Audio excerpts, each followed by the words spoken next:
जय सच्चिदानंद जी।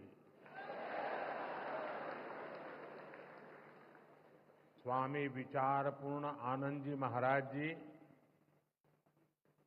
राज्यपाल मंगूभाई पटेल, मुख्यमंत्री मोहन यादव, कैबिनेट में मेरे साथी ज्योतिरादित्य सिंधिया जी, सांसद बीडी शर्मा जी, सांसद जनार्दन सिंह सिग्रीवाल जी, मंच पर उपस्थित अन्य महानुभाव और मेरे प्यारे भाई और बहनों, यहां बहुत बड़ी संख्या में दिल्ली, हरियाणा, पंजाब और पूरे देश से श्रद्धालु आए हैं। मैं आप सभी का अभिनंदन करता हूं। साथियों, श्री आनंदपुर धाम में आकर आज मन अभिभूत है।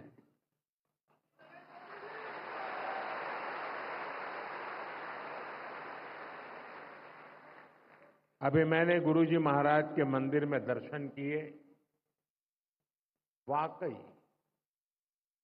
हृदय आनंद से भर गया।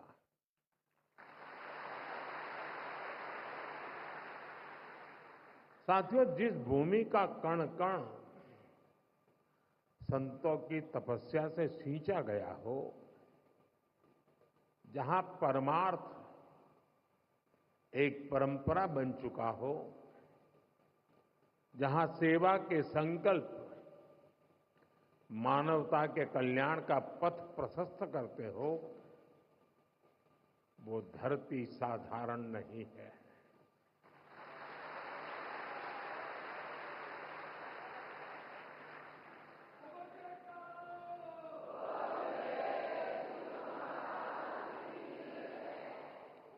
और इसलिए हमारे संतों ने अशोकनगर के बारे में कहा था कि यहां शोक आने से डरता है।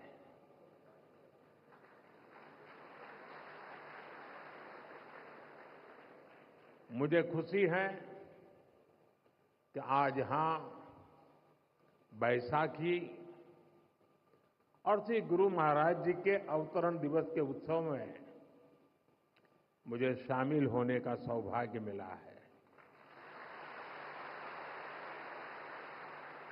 मैं इस पवित्र अवसर पर प्रथम पातशाही श्री श्री 108 श्री स्वामी अद्वैत आनंद जी महाराज और अन्य सभी पातशाही संतों को प्रणाम करता हूं।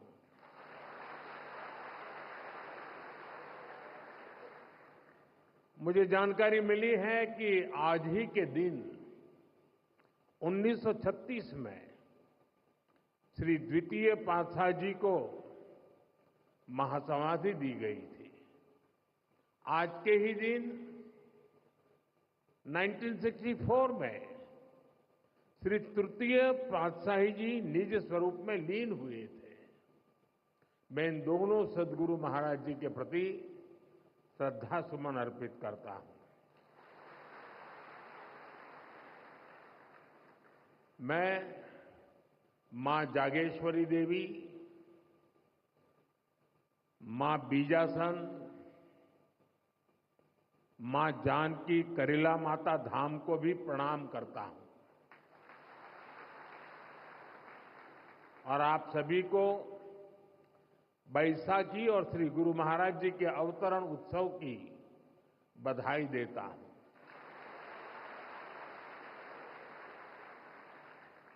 साथियों, हमारा भारत ऋषियों, मनुष्यों और संतों की धरती है। जब जब हमारा भारत, हमारा समाज किसी मुश्किल दौर से गुजरता है, कोई न कोई ऋषि, मनीषी इस धरती पर अवतरित होकर समाज को नई दिशा देता है। हम पूज्य स्वामी अद्वैत आनंद जी महाराज के जीवन में भी इसकी झलक देख सकते हैं। एक समय था जब आदि शंकराचार्य जैसे आचार्यों ने अद्वैत दर्शन के गहरे ज्ञान की व्याख्या की थी। गुलामी के कालखंड में समाज उस ज्ञान को भूलने लगा था, लेकिन उसी कालखंड में ऐसे ऋषि मुनि भी आए जिन्होंने अद्वैत के विचार से राष्ट्र की आत्मा को झकझोरा। इसी परंपरा में पूज्य अद्वैत आनंद जी महाराज ने भारत के जन सामान्य तक इसे पहुंचाने का बीड़ा उठाया। महाराज जी ने अद्वैत के ज्ञान को हम सभी के लिए और सरल बनाया, उसे सामान्य मानवीय के लिए सुलभ कर दिया। साथियों, आज दुनिया में भौतिक उन्नति के बीच मानवता के लिए युद्ध, संघर्ष और मानवीय मूल्यों से जुड़ी कई बड़ी चिंताएं भी हमारे सामने हैं। इन चिंताओं, इन चुनौतियों की जड़ में क्या है? इनकी जड़ में है अपने और पराये की मानसिकता। वो मानसिकता जो मानव को मानव से दूर करती है। आज विश्व भी सोच रहा है इनका समाधान कहां मिलेगा? इनका समाधान मिलेगा अद्वैत के विचार में।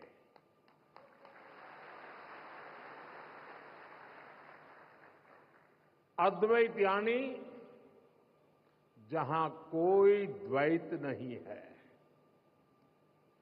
अद्वैत यानी जीव मात्र में एक ही ईश्वर को देखने का विचार। इससे भी आगे संपूर्ण सृष्टि को ईश्वर का स्वरूप देखने की सोच ही अद्वैत है। इसी अद्वैत सिद्धांत को परमहंस दयाल महाराज सरल शब्दों में कहते थे, जो तू है सो मैं हूं। सोचिए कितनी सुंदर बात है। जो तू है सो मैं हूं। ये विचार मेरे और तुम्हारे का भेद खत्म कर देता है और विचार सब मान ले तो सारे झगड़े ही खत्म हो जाए। साथियों, अभी कुछ देर पहले मेरी छठे पातशाही स्वामी श्री विचारपूर्ण आनंद जी महाराज से चर्चा हो रही थी। पहले पातशाही परमहंस दयाल महाराज जी के विचारों के साथ साथ वो मुझे आनंद धाम के सेवा कार्यों के बारे में भी बता रहे थे। यहां साधना के जो 5 नियम तय किए गए हैं उनमें निष्काम सेवा भी एक है। निष्काम भाव से गरीब वंचितों की सेवा, नर सेवा में नारायण सेवा को देखने की भावना, ये हमारी संस्कृति का आधार है। मुझे बहुत खुशी है कि सेवा की इसी संस्कृति को आनंदपुर ट्रस्ट पूरे मनोयोग से आगे बढ़ा रहा है। ट्रस्ट द्वारा संचालित अस्पताल में हजारों मरीजों का इलाज होता है। इलाज के लिए मुफ्त शिविर लगाए जाते हैं। गौ सेवा के लिए एक आधुनिक गौशाला भी चलाई जाती है। नई पीढ़ी के निर्माण के लिए ट्रस्ट की ओर से कई स्कूल भी चलाए जा रहे हैं। और इतना ही नहीं, आनंदपुर धाम पर्यावरण संरक्षण के जरिए पूरी मानवता की बड़ी सेवा कर रहा है।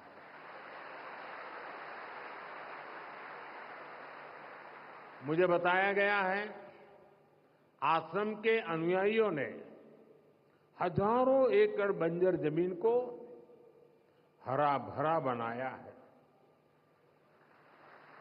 आज इस आश्रम द्वारा लगाए गए हजारों पेड़ परमार्थ के काम आ रहे हैं। भाइयों बहनों, सेवा की यही भावना आज हमारी सरकार के हर प्रयास के केंद्र में है।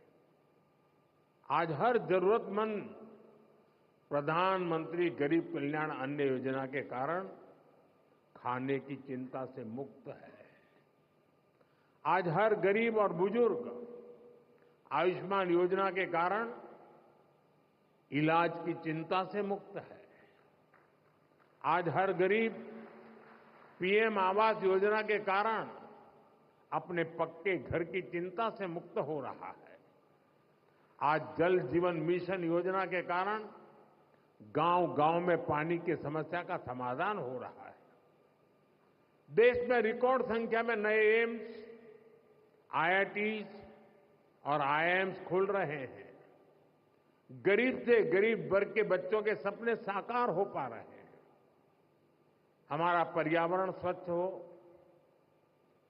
प्रकृति संरक्षित रहे, इसके लिए सरकार ने एक पेड़ मां के नाम अभियान भी शुरू किया है। आज इस अभियान के तहत करोड़ों पेड़ देश में लगाए जा चुके हैं। देश इतने बड़े स्तर पर इतना कुछ कर पा रहा है तो इसके पीछे हमारा सेवा भाव ही है। गरीब और वंचित के उत्थान का संकल्प, सबका साथ सबका विकास का मंत्र, सेवा की ये भावना आज ये सरकार की नीति भी है और निष्ठा भी है। साथियों, जब हम सेवा के संकल्प से जुड़ते हैं तो हम केवल दूसरों का ही भला नहीं कर रहे होते हैं। सेवा की भावना हमारे व्यक्तित्व को भी निखारती है, हमारी सोच को व्यापक बनाती है। सेवा हमें व्यक्तिगत दायरों से निकालकर समाज और राष्ट्र और मानवता के बड़े उद्देश्यों से जोड़ती है। हम सेवा के लिए मिलजुल कर एकजुट होकर काम करना सीखते हैं। हम जीवन के अलग अलग पहलुओं को समझते हैं। आप सब सेवा कार्यों के लिए समर्पित लोग हैं। आपने अपने जीवन में अनुभव किया होगा, कठिनाइयों से लड़ना और फिर कठिनाइयों से जीतना। सेवा करते करते हम सहज ही ये सब सीख जाते हैं। इसलिए मैं कहता हूं, सेवा एक साधना है, एक ऐसी गंगा है जिसमें प्रत्येक व्यक्ति को जरूर डुबकी लगानी चाहिए। साथियों, अशोकनगर और आनंदपुर धाम जैसे क्षेत्र जिन्होंने देश को इतना कुछ दिया है, इनका विकास भी हमारी जिम्मेदारी है। इस क्षेत्र को कला, संस्कृति और प्राकृतिक सौंदर्य का वरदान प्राप्त है। यहां विकास और विरासत की असीम संभावनाएं हैं। इसलिए हम एमपी और अशोकनगर में विकास को तेज गति से बढ़ा रहे हैं। चंदेरी हैंडलूम को नई ऊंचाई तक ले जाने के लिए चंदेरी साड़ी को जीआई टैग दिया गया है। प्राणपुर में क्राफ्ट हैंडलूम टूरिज्म विलेज शुरू हुआ है। इससे क्षेत्र की अर्थव्यवस्था को भी नई गति मिलेगी। मध्य प्रदेश की सरकार अभी से ही उज्जैन सिंहस्थ की तैयारी में भी जुट गई है। भाइयों बहनों, अभी कुछ ही दिन पहले रामनवमी का महापर्व भी था।